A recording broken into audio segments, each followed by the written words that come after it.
зарчмын шийдэл гэдэг чинь үндсэн хуулиа бүхэн даган биелүүлэх ёстой. Тэгээ үндсэн хуулийн цэцгийн их судлалын хоролдоон өөрөө эцсих гэж заачсан. Тэн дээр булгамтай гэдэг нөхрийг чинь хууль зөрчөө гэж заачсан. Тийм болохоор бид бүхэн үндсэн хуулиа дагнаа гэдэг. Аюутгаа биширдэггүй гэж байгаа үстэй.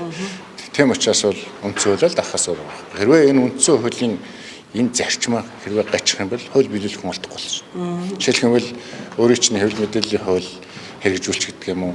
Одоо замын цагдаагийн хуулиуд бүх юм хэрэгжихгүй боломжтой болж байгаа юм. Тийм учраас өнөөдөр зүгээр эхний зарчмаа бид энэ зарчмын одоо энэ мэдээлэл гаргаж байна гэдэг чинь бид нар үндсэн хуулиа дагнаа, үндсэн хуулиа бол биширнэ гэсэн агуулга гаргаж ирж байна. Зүгээр яг процесс бол бидний гарт биш шүү дээ. Их хэрэгшид хуулийн залил хийдэг үстэй. Жишээлх юм бол төрийн байгуулалтын байнгын хараа бүгдээрээ огцруулъя гэж орчоод тэгээд тэн дээр огцруулахгүй юм шиг шийдвэр гаргаад тэгээ хоосон заалаар одоо төр эргүүлэх боломж бий болгож шүү дээ. Би чамдын процесс ярьж өгөө. Жишээлх юм бол тодорхой хүмүүс 32-оос дээш хүмүүс огцруулъя гэсэн. Огцруулъя гэж байгаа хүн өөрсдөө очиод төрийн зааланд огцруулалт дийлэхгүй болохоор дэмжээгүй гэсэн санал гараад дэмжээгүй саналыг дэмжийг санал хараагаад тэгээд дэмжээгүй саналыг дэмжээ гэж харахад дэмжихгүй байгаа байхгүй. Тэгсэн чинь за 70 хүн дэмжиж байна гэж ингэж бодлоо бүр ингэж ярьж шүү дээ энэ булгамтай гэдэг юм чинь. Тэгэхээр үндсэндээ үндсэн хуулийг уландаа гიშгэн гэх гээд арай л дэндүү гიშиж байгаа. Дээр нь бусдынхаа одоо бүр ихэд шүнж алдсан. Өчтөө нөгөө гахаад даваа хэрэгтэй гэдэг шиг ингээд 2 өдрийн визцийг нийлүүлж ин тэнд одоо юу хийх нь шүү дээ. Тийм учраас бол миний хувьд бол чуулган дээрч тэр байнгын хорон дээрч тэр хэвлэл мэдээлэлд асуудлаа маш тодорхой хэлж байгаа. Ерөөс үндсөөлж өсвөл чэйжэн дээр гараа тавьж гад үндсэн хуулинд өөрсдөө тангараг өргөхөхдөө би үндсэн хуулийг зөрчих юм бол хуулийн дагуу хариуцлах гишүүнийхээ үүргээс татгалзсан л өгсөн байхгүй. Тэг үндсэн хууль зөрчсөн гэдгийг их судлалын хоролдооноор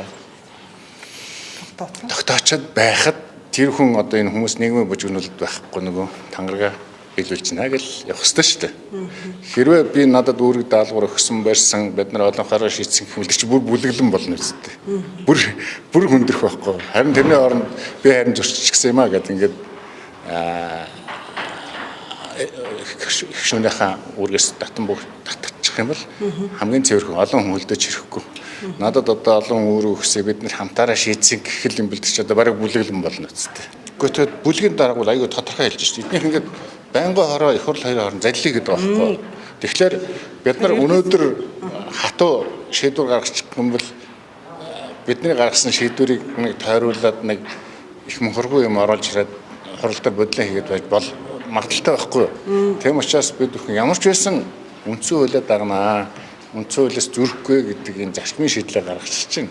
Энэ нөхдүүд төрийн байгуулалтын байнгын хороо улсын хурлын чуулган хоёрын дунд дахин одоо нэг бөмбөг тоглож байгаа юм шиг залилыг үүсэхгүй байхгүй. Тэгэхээр бид нар тухайн үед нь намын гүлийг завсарлага авдаг юм уу? Тэднүүдийн гаргаж ирсэн шийдвэрд нь тохирсон үйлчлэг арчлан хийх хэрэгтэй. Тэгэхээр өнөөдрийн арчлан мэдгээд хамгийн зөв мэдээлэл байгаа зү. Чи бодлоо одоо ингээд огцруулна гэж бүгдээрээ гаргаж орчиход огцруулах гэж хүн оронгуудаа залилыг огцруулахаа боллоо гэд хүн хуурч байгаа юм шиг болох гэж болох хүн тэгээд ийм амар одоо бөмбөг тоглож байгаа шиг загнаад байна шүү теннисний хүмүүс. Тэгэхээр арчсан нам бол үндсэн хуулийнхаа талд байна. Үндсэн хуулиа биш шүтэн одоо хамгаална. Энд талд байна гэдэг зарчмын шийдлээ гаргачихлаа. Нөгөөд бол ямар шийдвэр гаргахыг таашгүй. Гараад ирсэн шийдвэрийг бид дахин хуцтай ярилцсан. Гэхдээ үндсэн хуулиар